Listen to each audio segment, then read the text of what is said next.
जी नाज़रीन, करमपुर मावा सां एहतियात जी ख़बर जी आगाही शेयर कंदा हलूं। करमपुर में फ़नकारनि जी तंज़ीम आसा पारां सिंध जे मशहूर फ़नकार शमन अली मीराली जे भाणे जे फ़नकार बाबर अली मीराली जे क़त्ल ख़िलाफ़ फ़नकारनि ऐं शाइरनि पारां बाबू शमन अली, करमला बलोच, शाइर दिरा खान सोलंकी, जावेद सोलंकी, प्यार अली चाचर, जलाल शेख, गुलाम यासीन मीरानी, बदरुद्दीन मीरानी, डूंगर फ़कीर ऐं ॿियनि जी अॻुवाणी में GTN वेब न्यूज़ ऑफिस अॻियां हथनि में प्ले कार्ड खणी एहतिजाजी मुज़ाहिरो करे धरणो हयो वियो। मुज़ाहिरीन जो चवणो हो त पाकिस्तान तोड़े सिंध समेत दुनिया जे मशहूर फ़नकार शमन अली मीराली जे भाणे जे बाबर अली मीराली खे हथियारबंदनि पारां कराची में कुझु ॾींहं पहिरियां बेदर्दी सां क़त्ल कयो वियो। काफ़ी ॾींहं घुरण बावजूदि वाक़िए जा जवाबदार पुलिस गिरफ़्तार न करे सघी आहे, जेको हिकु इंतहाई अफ़सोसनाक अमल आहे।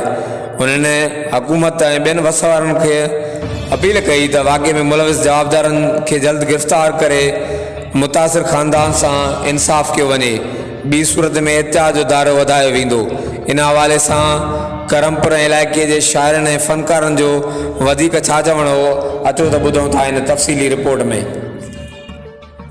कुछ ॾींहं अॻ में असांजे सिंध जे मायानाज़ फ़नकार शमन अली मीराली जो भाणे जो बाबर अली मीराली कराची में पठाणनि सरेआम उनखे गोलियूं हणी करे क़त्ल कयो आहे। अॼु ताईं एतिरा ॾींहं थी विया आहिनि, कंहिं बि गवर्नमेंट या पुलिस या साईं खे चवां कंहिं बि अहिड़ो जेको आहे त क़दम कोन खयो आहे। उस्ताद शमन अली दर दर ॻाई रहियो आहे, दर दर आवाज़ उठाए रहियो आहे। असांजो हुन सां साथ आहे। जेसीं ताईं उनखे इंसाफ़ न मिलंदो असां ही एहतिजाज जारी रखंदासीं। सिंध क़ौम खे, सिंधी क़ौम जेकी बि आहे सारी खे अपील था कयूं त उस्ताद सां साथ ॾियो। सभु सिंधी रोड ते निकिरी अचो, रोडनि ते जलूस ऐं एहतिजाज कयो जीअं सभिनि खे इंसाफ़ मिले। ही सिर्फ़ु शमन अली मीराली सां न पर सभु सां थियो आहे। चाहे त सिंधी क़ौम जॾहिं एकता जो ॾींहुं थो थिए त सभु गॾु था थियूं, अजरक पाए टोपियूं पाए झुमरियूं हणूं था। जॾहिं शमन मीराली असांजे सिंध जो हिकिड़ो अनमोल फ़नकार आहे। सभई फ़नकार असांजा जेके बि आहिनि उहे मौज़ूज़ आहिनि, सभिनी जे लाइ इज़त आहे। असां सिंधी भाउर जेके बि आहियूं सभई मुतहिद आहियूं। असां सिंधियुनि सां जेको बि ज़ुल्म थिए थो फ़नकारनि सां या ॿी सिंधी क़ौम सां, ऐं कराची में तव्हां ॾिसो था सरेआम जेको आहे सो क़त्लेआम थो थियो वञे।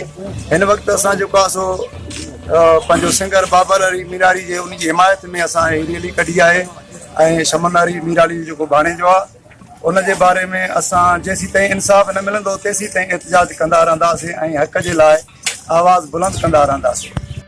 जीअं त मां पंहिंजे उस्ताद जी कुझु सिटुनि मां शुरूआत कंदुमि। हीउ चरसी मवालनि जो मैखानो न आहे, हिते को बि पागल या दीवानो न आहे। अंधा अटकली सभु असां छो पालियूं, हीउ सिंध आहे काका को यतीम खानो न आहे।